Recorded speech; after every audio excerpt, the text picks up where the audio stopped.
एक साधारण repair shop. लेकिन जो भी वहां अपनी टूटी हुई चीज लेकर गया, उसकी किस्मत हमेशा के लिए बदल गई। आखिर उस दुकान का मालिक सच में एक मामूली इंसान था। मैं सोंग युआनजी हूं। पहले अपनी दुनिया में पुरानी चीजों को रिपेयर करना ही मेरा पेशा था। लेकिन एक अजीब हादसे ने मुझे इस कल्टिवेशन वर्ल्ड में पहुंचा दिया। यहाँ न स्पिरिचुअल एनर्जी है, न मेरे पास कोई खास शक्ति। इसलिए आखिरकार मैंने यही एक छोटी सी रिपेयर शॉप खोल ली। मगर मुझे आज तक समझ नहीं आया, जो भी अपनी टूटी हुई चीज लेकर मेरी दुकान पर आता है, वापस जाते समय मुझे ऐसे घूरता है मानो उसने कोई इंसान नहीं बल्कि कोई अनजाना राक्षस देख लिया हो। इसी बीच दुकान के बाहर एक घबराई हुई लड़की अपनी टूटी हुई किंग वैंग अम्ब्रेला को सीने से लगाए खड़ी थी। उसने अंदर झांका और जैसे ही उसकी नजर दुकान की दीवारों पर टंगी अजीब अजीब चीजों और जमीन पर पड़े अनजान सामान पर पड़ी, उसका गला सूख गया। वह मन ही मन बुदबुदाई, ये कैसी दुकान है? क्या सच में यहाँ मेरी अम्ब्रेला रिपेयर हो पाएगी? उसका नाम लू जियाओ था। यह अम्ब्रेला उसके माता पिता की आखिरी निशानी थी। कुछ दिन पहले डीमन बीस्ट से लड़ते समय यह टूट गई थी। उसने कई बड़े रिपेयर पवेलियन में जाकर पूछ लिया, लेकिन हर जगह रिपेयर की कीमत 15 लो ग्रेड स्पिरिट स्टोन्स मांगी गई, जो उसके बस की बात नहीं थी। तभी रास्ते में उसे इस छोटी सी दुकान का बोर्ड दिखा। यहाँ हर चीज रिपेयर की जाती है। उम्मीद तो उसे बिल्कुल नहीं थी, लेकिन मजबूरी इंसान से सब कुछ करवा देती है। उसने हिम्मत जुटाई और अंदर आ गई। मैंने उसकी अम्ब्रेला हाथ में लेकर देखा और हैरानी से बोला, बस इतनी सी बात? इसके लिए भी रिपेयर चाहिए? मेरे हिसाब से तो नई खरीद लेना ज्यादा आसान था। लेकिन लड़की ने तुरंत सिर झुकाकर विनती की, ये मेरे माता पिता की आखिरी निशानी है, कृपया इसे जरूर ठीक कर दीजिए। मैंने मुस्कुराकर कहा, ठीक है, यहीं रुको, अभी करता हूँ। मैं अंदर गया, अपना electrical tape, needle nose pliers और कुछ छोटे मोटे टूल्स उठा लाया। मेरे लिए तो यही काफी था। लेकिन लू जियाओ की आंखें फटी रह गईं। वह उन साधारण टूल्स को देखकर भी कांप उठी। ये दो नुकीले लोहे के औजार आखिर हैं क्या? इतने आसानी से इस अजीब धातु को काट कैसे रहे हैं? मैं आराम से बोला, ये टेप मैं अपने गांव से लाया था। लकड़ी हो या लोहे का जोड़, सब मजबूत कर देता है। चिंता मत करो। उधर लू जियाओ के दिल की धड़कन तेज होती जा रही थी। वह जानती थी कि किसी भी मैजिक आर्टिफैक्ट के अंदर मौजूद फॉर्मेशन बेहद नाजुक होती है। बड़े बड़े आर्टिफैक्ट मास्टर्स भी उसे रिपेयर करते समय स्पिरिचुअल सेंस का बेहद सावधानी से इस्तेमाल करते थे। लेकिन सामने बैठा यह आदमी, उसे देखकर तो बिल्कुल साधारण इंसान लगता था। लगता है मेरी अम्ब्रेला अब पूरी तरह बर्बाद हो जाएगी, उसने मन ही मन सोचा। उधर मैं अपने काम में लगा था। ये जानवर की खाल तो काफी सख्त है, चलो सीधे टेप ही लगा देते हैं। कुछ ही देर बाद मैंने अम्ब्रेला उसकी तरफ बढ़ा दी। लो बहन, काम हो गया, बारिश से बचा लेगी। अब इससे ज्यादा मत उम्मीद करना। लू जियाओ ने कांपते हाथों से अम्ब्रेला पकड़ी। जैसे ही उसने उसे खोला, उसके पूरे शरीर में एक भयानक दबाव दौड़ गया। उसकी सांसें तक रुक गईं। ये कैसी ऑरा है?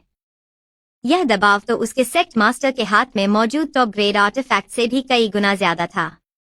यह अब कोई लो ग्रेड मैजिक आर्टिफैक्ट नहीं रह गया था। यह तो साफ साफ एक इमॉर्टल आर्टिफैक्ट बन चुका था। उसने कांपती नजरों से पूरी दुकान को देखा। अब उसे एहसास हुआ, दुकान में रखी हर साधारण सी चीज से भी किसी अनजानी शक्ति की लहरें निकल रही थीं। वह पारदर्शी 502 ग्लू उसे अब साधारण ग्लू नहीं, बल्कि ऐसी दिव्य वस्तु दिखाई दे रही थी जो किसी भी मैजिक आर्टिफैक्ट की फॉर्मेशन दोबारा बना सकती थी। और वह काला टेप, मानो उसमें स्वयं ग्रेट दाव के नियम समाये हुए हों। मैंने उसकी तरफ देखा और हंसते हुए बोला, क्या हुआ? इतना बुरा रिपेयर किया है क्या? अगर पसंद नहीं आया तो सिर्फ एक सिक्का दे देना। लू जियाओ घबरा गई। वह तुरंत दोनों हाथ जोड़कर झुक गई। नहीं सीनियर, बिल्कुल नहीं, आपने मुझ पर बहुत बड़ा उपकार किया है। उसने कांपते हाथों से 2 लो ग्रेड स्पिरिट स्टोन्स मेरे सामने रख दिए। मेरे लिए तो वे बस 2 अजीब से पत्थर थे। मैं मन ही मन बोला, लगता है बेचारी बहुत गरीब है। चलो, आज इसे भी दान ही समझ लेते हैं। लेकिन लू जियाओ की खुशी का ठिकाना नहीं था। अब उसके हाथ में ऐसा खजाना था जिसकी कीमत कोई नहीं लगा सकता था। वह पूरे उत्साह के साथ अगले दिन होने वाली सेक्ट कंपटीशन की तैयारी करते हुए वापस अपने सेक्ट की ओर दौड़ पड़ी। लेकिन जैसे ही वह सेक्ट के दरवाजे पर पहुंची, उसके कदम वहीं रुक गए। चारों तरफ सिर्फ मलबा बिखरा पड़ा था।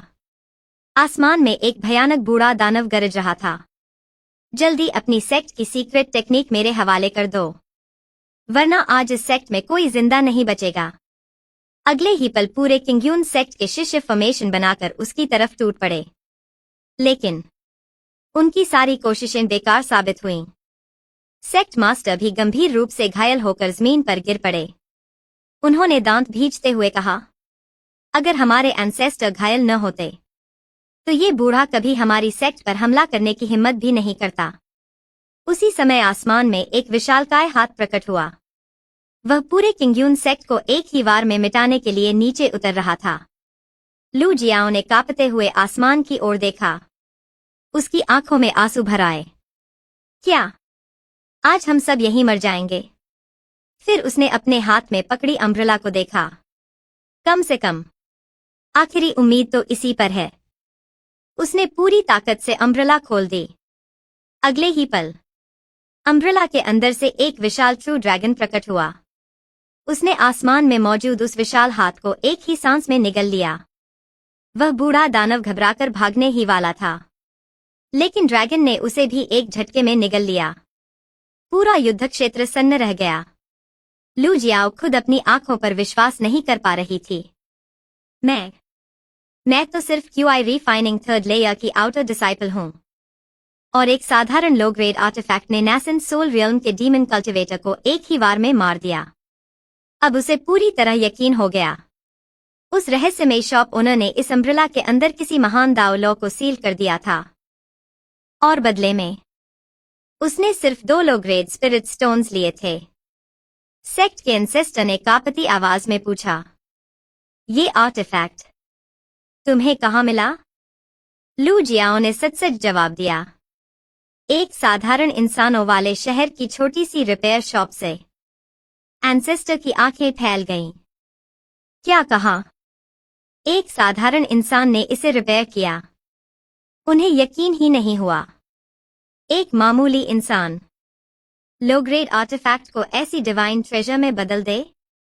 यह सुनते ही उन्होंने फैसला कर लिया, मुझे अभी इसी वक्त उस व्यक्ति से मिलना होगा। उधर मैं अपनी दुकान में कुर्सी पर बैठा उब रहा था। पूरा दिन बीत गया था, लेकिन एक भी कस्टमर नहीं आया था। मैंने लंबी सांस छोड़ी। ऐसे चलेगा तो दुकान कैसे चलेगी? तभी बाहर से एक जानी पहचानी आवाज सुनाई दी, शॉप ओनर। मैं फिर आ गई। मैंने सिर उठाया और देखा कि वही लड़की इस बार एक बूढ़े आदमी को साथ लेकर आई थी। मैं घबरा गया। अरे, अगर ये बूढ़े साहब बीमार हैं तो मैं इलाज नहीं करता।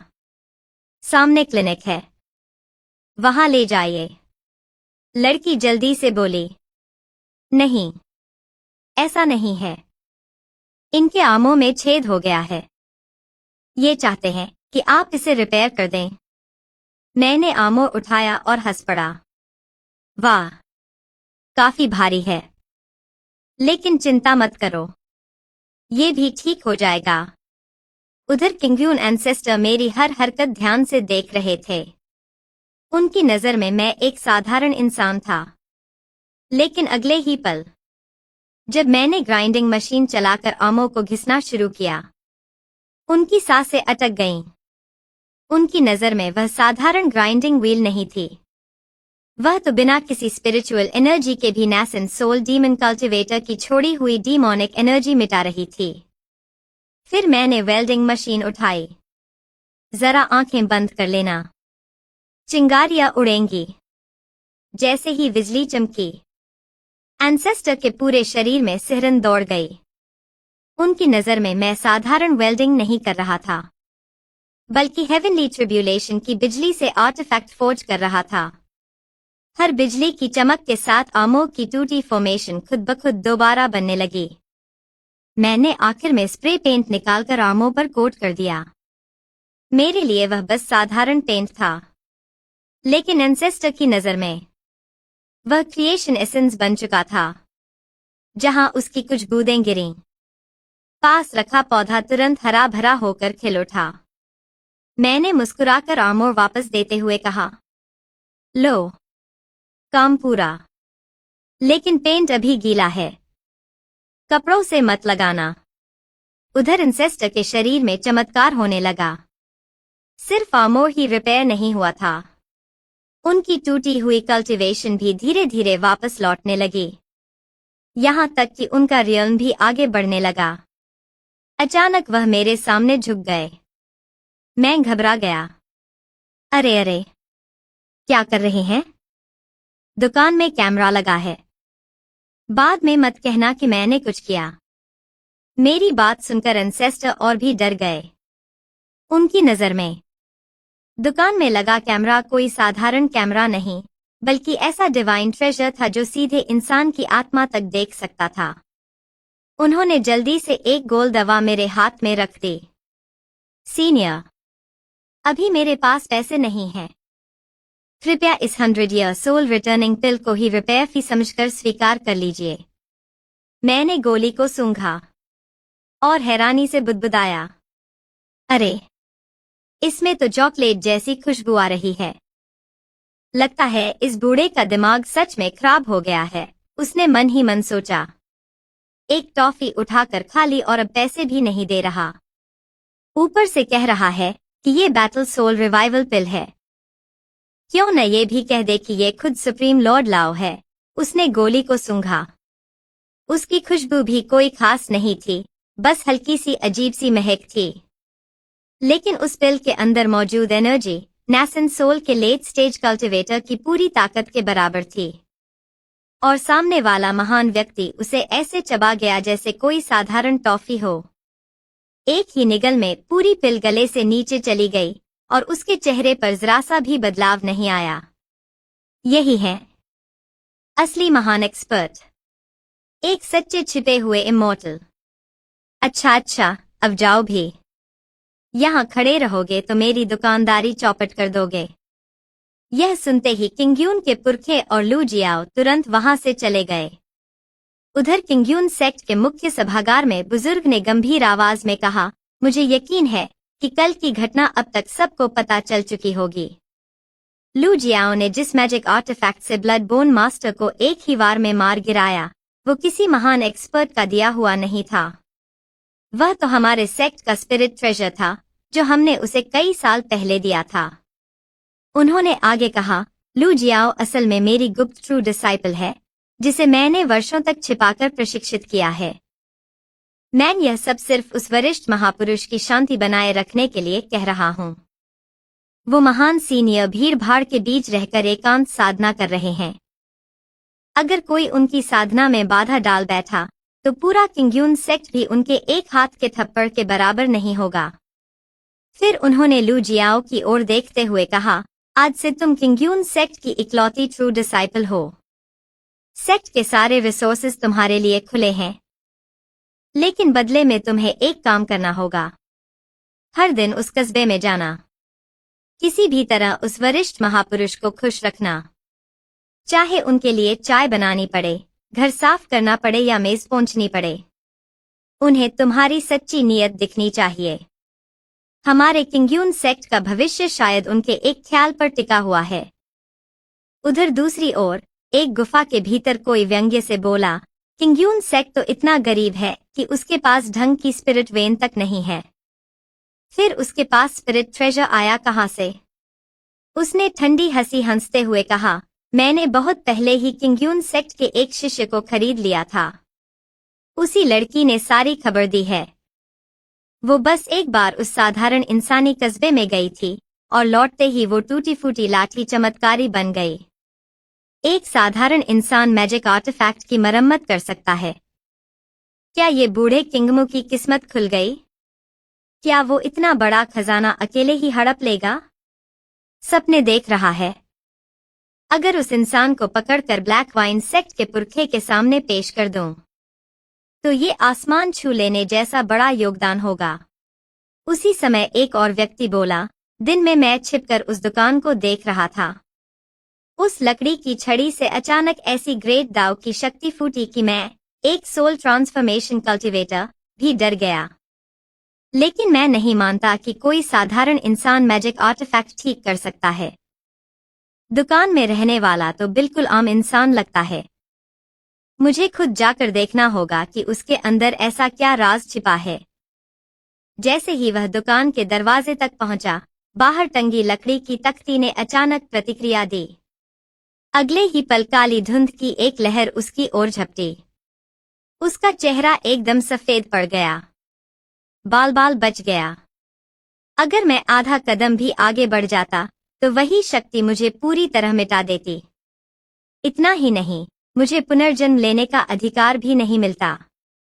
उसकी सांसें तेज हो गईं।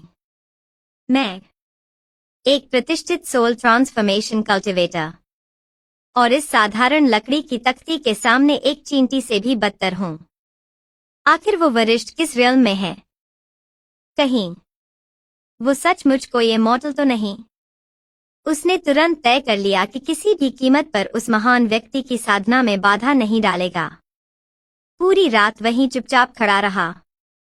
अगली सुबह मैं जम्हाई लेते हुए दुकान का दरवाजा खोल ही रहा था कि देखा वही बूढ़ा बाहर खड़ा है। अरे बूढ़े, क्या कर रहे हो यहाँ? मुफ्त का मुआवजा लेने आए हो क्या? मेरे पास पैसे नहीं हैं। वरिष्ठ महोदय, सुप्रभात। मैं टियानजी जेडाई हूँ।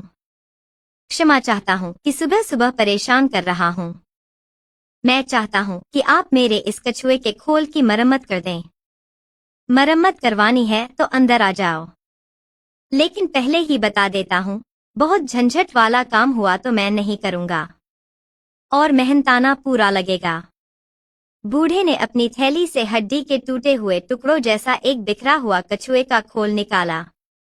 वरिष्ठ, जरा देखिए, क्या इसे अभी भी ठीक किया जा सकता है? मैंने उसे हाथ में लेकर देखा। अरे, ये तो पूरी तरह टूट चुका है। इसे अब तक संभाल कर क्यों रखा है? वरिष्ठ, ये मेरे परिवार की विरासत है। कृपा करके इसे जैसे तैसे ही सही ठीक कर दीजिए। चलो, कोशिश करके देखता हूँ। मैंने मन ही मन आह भरी। हे भगवान, आज फिर एक ऐसा काम जिसके पैसे मिलने की कोई उम्मीद नहीं। इस बूढ़े के पास तो देने को कुछ है भी नहीं। चलो, थोड़ा सा ग्लू लगा देता हूँ। ज्यादा मेहनत भी नहीं लगेगी। लेकिन बूढ़े की नजर में उस पारदर्शी ग्लू की हर बूंद में सृष्टि की उत्पत्ति तक को समेट लेने वाला क्रिएशन दाव छिपा हुआ था। ये तो सर्वोच्च दिव्य वस्तु है। और वरिष्ठ इसे मेरे टूटे हुए कछुए के खोल पर लगा रहे हैं। फिर मैंने कहा, इस पर बने पैटर्न तो लगभग घिस चुके हैं। चलो, कुछ नई डिजाइन बना देता हूँ। मैंने बस हाथ से कुछ साधारण सी कारीगरी जैसी रेखाएं खींच दी। लो, हो गया। आखिर ये तुम्हारे परिवार की निशानी है। जितना ठीक लगे उतनी मरम्मत की फीस दे देना। बूढ़े के हाथ कांपने लगे। ये तो आधा इमॉर्टल आर्टिफैक्ट बन चुका है। नहीं, ये सचमुच आधा इमॉर्टल आर्टिफैक्ट है। वरिष्ठ द्वारा उकेरे गए ये पैटर्न, ये तो सर्वोच्च डिवाइन रून्स हैं। उसकी आंखें नम हो गईं। वरिष्ठ, आपने मुझ पर पुनर्जन्म जैसा उपकार किया है। मैं इस एहसान का बदला कभी नहीं चुका सकता। मैंने माथा पकड़ लिया। फिर शुरू हो गया। तुम लोगों को क्या हो जाता है? हर बार मरम्मत के बाद यही नाटक। और ऊपर से उम्र में मुझसे कई दशक बड़े होकर भी खुद को जूनियर कहते हो। बूढ़े ने तुरंत एक पत्थर निकालकर आगे बढ़ाया। वरिष्ठ, ये हेवनली सीक्रेट डिवाइन स्टोन मुझे वर्षों पहले संयोग से मिला था। कृपया इसे मरम्मत की फीस के रूप में स्वीकार कर लीजिए। मैंने मन ही मन सोचा, वाह, आज भी पैसे की जगह पत्थर ही मिला। इस दुनिया के लोग भी कमाल हैं। कोई पत्थर देता है, कोई कबाड़। ठीक है, यहीं रख दो। बूढ़ा मन ही मन भावुक हो उठा। वरिष्ठ सचमुच संसार की हर वस्तु को मिट्टी के समान समझते हैं। फिर उसने झुककर कहा, वरिष्ठ, मेरी साधना बहुत तुच्छ है। कृपया मुझे 10 साल तक आपकी दुकान के बाहर झाड़ू लगाने दीजिए, ताकि मैं आपके इस महान उपकार का थोड़ा सा ऋण चुका सकूं। मैंने तुरंत हाथ हिलाया। अरे बूढ़े, मेरी पूरी दुकान मुश्किल से 10 वर्ग मीटर की है। इसमें झाड़ू लगाने की क्या जरूरत? और मैं तो खुद का पेट मुश्किल से पालता हूँ। तुम्हें तनख्वाह कहाँ से दूंगा? मुझे किसी वेतन की जरूरत नहीं है। मैं अपना सूखा राशन खुद लेकर आऊंगा। मैंने मन ही मन सिर पकड़ लिया। लगता है बेचारे का घर-बार छूट गया है। अब मेरे ही सिर पड़ने वाला है। तभी अचानक लू जियाओ दौड़ती हुई दुकान के सामने आ पहुंची। दुकानदार जी, मैं आ गई। ये लो, दुकान मालिक। लू जियाओ ने मुस्कुराते हुए एक टोकरी आगे बढ़ाई। ये फल मैंने अभी पीछे वाले पहाड़ से तोड़े हैं। बहुत मीठे हैं, आप भी चखकर देखिए। मैंने मन ही मन लंबी सांस भरी। हे भगवान, ये मेरे साथ हो क्या रहा है?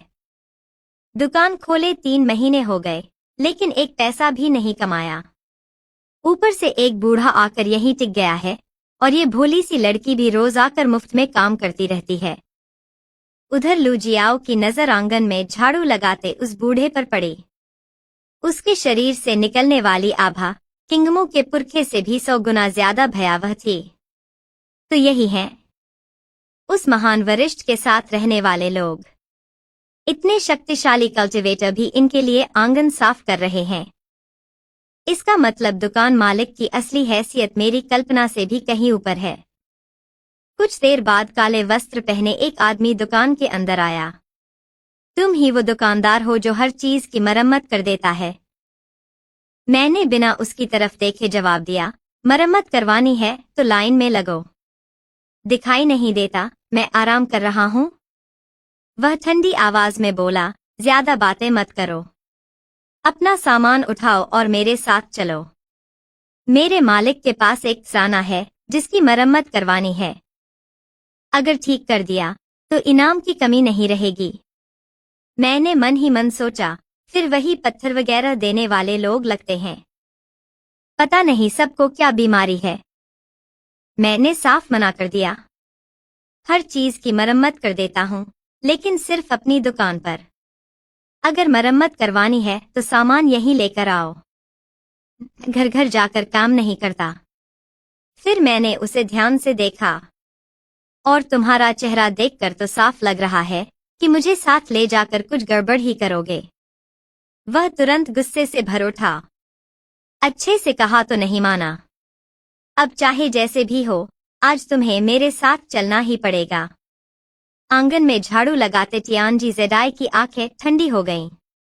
एक मामूली नैसेंट सोल कल्टीवेटर, और इतनी हिम्मत की वरिष्ठ के सामने बदतमीजी करे।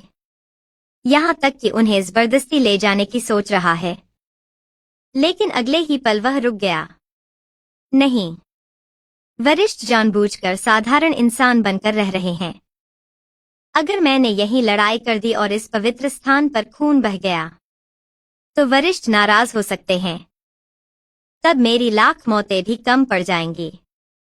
उसने चुपचाप अपनी सोल ट्रांसफॉर्मेशन रियल्म की दबावपूर्ण शक्ति छोड़ी। एक भारी आवाज सीधे उस आदमी के दिमाग में गूंज उठी। नालायक! वरिष्ठ यहाँ शांति से साधना कर रहे हैं और तू यहाँ उपद्रव करने चला आया? अगर मुझे इस पवित्र स्थान को गंदा करने का डर न होता, तो अभी तेरी आत्मा निकालकर येलो स्प्रिंग्स की अग्नि में 10,000 साल तक जलाता। काले कपड़ों वाला आदमी एकदम पीला पड़ गया। उसके हाथ पैर कांपने लगे। वरिष्ठ, मुझे माफ कर दीजिए। अमर महोदय, दया कीजिए। मुझसे बहुत बड़ी भूल हो गई। मैं तुरंत चला जाता हूँ। वह इतना डर गया कि लगभग रेंगता हुआ दुकान से बाहर निकल गया। मैं हैरानी से उसे देखता रह गया। ये आखिर था क्या? अभी थोड़ी देर पहले तो मारने पर उतारू था और अगले ही पल माफी मांगकर भाग गया। इस दुनिया के ज्यादातर लोग सच में अजीब हैं। समझ ही नहीं आता इनके दिमाग में चलता क्या है। उधर ब्लैक वाइन सेक्ट में वही आदमी पीले चेहरे के साथ सेक्ट मास्टर के सामने खड़ा था। Sect master. वो आदमी साधारण इंसान जैसा दिखता है, लेकिन बिना किसी कल्टीवेशन के मैजिक आर्टिफैक्ट को पूरी तरह बदल देता है। वह इंसान हो ही नहीं सकता। मेरे हिसाब से उसके पास कोई प्राचीन दिव्य खजाना है जो दुनिया के नियमों को दोबारा गढ़ सकता है। ब्लड बोन मास्टर ने आंखें सिकोड़ लीं। अच्छा, तो कल मैं खुद वहां जाऊंगा। देखता हूं उस तथाकथित छिपे हुए एक्सपर्ट के हाथ में आखिर कैसी शक्ति है। उधर मैं दुकान में कुर्सी पर लेटा आसमान की तरफ देखते हुए बड़बड़ा रहा था। हे भगवान, आज भी एक पैसा नहीं मिला। ऐसे तो भूखे मर जाऊंगा। यहाँ किराया और बिजली पानी तो नहीं देना पड़ता, लेकिन पेट तो भरना ही पड़ता है। लगता है आज खुद ही जंगल जाकर कुछ शिकार करना पड़ेगा। मैंने अपना धनुष उठाया और मुस्कुराया। चलो, कम से कम तीर चलाना अभी भी नहीं भूला। पता नहीं उस काली गोली का असर था या कुछ और, लेकिन अब 70 किलो का धनुष खींचना भी मुझे रबर खींचने जैसा आसान लग रहा था। दूर से देख रहे टियानजी जेडाई की सांस अटक गई। उस धनुष में जरा सी भी स्पिरिट क्यूआई नहीं थी, लेकिन उससे निकलने वाली विनाशकारी आभा ऐसी थी जैसे एक तीर पूरे आसमान को चीर सकता हो। वरिष्ठ, शायद आज शिकार पर निकल रहे हैं। मैं जंगल के अंदर काफी दूर तक चला गया। अरे, ये जंगल तो बहुत बड़ा है, लेकिन एक भी खरगोश दिखाई नहीं दे रहा। क्या सारे शिकारी पहले ही सब पकड़ कर ले गए? तभी झाड़ियों के पीछे से मिट्टी में लथपथ एक छोटी सी लोमड़ी लड़खड़ाती हुई बाहर निकली। वह बुरी तरह थक चुकी थी। अब मुझसे भागा नहीं जाता। उसके पीछे एक विशाल भेड़िया तेजी से दौड़ रहा था। भागती रहो, देखते हैं कब तक बचती हो। छोटी लोमड़ी का पैर फिसला और वह जमीन पर गिर पड़ी। उसके घायल पैर से खून बहने लगा। उसकी आंखों में आंसू भर आए। माँ, मुझे माफ कर देना। मैं पेड़ के पीछे से झांकते ही खुश हो गया। अरे वाह, कितना बड़ा कुत्ता है। अरे नहीं, ये तो भेड़िया निकला। और आगे एक छोटी सफेद बिल्ली भी है। आज तो एक के साथ एक मुफ्त मिल गया। मैंने बिना देर किए धनुष ताना और तीर छोड़ दिया। तीर में जरा सी भी स्पिरिट क्यूआई नहीं थी, लेकिन अगले ही पल वह सीधे भेड़िए के शरीर में धंस गया। भेड़िया वहीं राख बनकर हवा में बिखर गया। मैं दंग रह गया। अरे, ये क्या? मरते ही पूरा का पूरा गायब हो गया। न मांस बचा, न खाल। यहां तक कि मेरा तीर भी नहीं मिला। कम से कम लाश तो छोड़ देता। छोटी लोमड़ी स्तब्ध रह गई। एक डीमन किंग स्तर का मून सिल्वर वुल्फ सिर्फ एक साधारण तीर से पल भर में मिट गया। ये आदमी आखिर है कौन? उसके धनुष में स्पिरिट क्यूआई तक नहीं है, फिर भी उसने एक डीमन किंग को एक ही वार में खत्म कर दिया। क्या ये कोई इमॉर्टल है? मैं उसके पास गया और उसे उठा लिया। अच्छा हुआ तुम अभी जिंदा हो। बस पैर थोड़ा ज्यादा घायल हो गया है।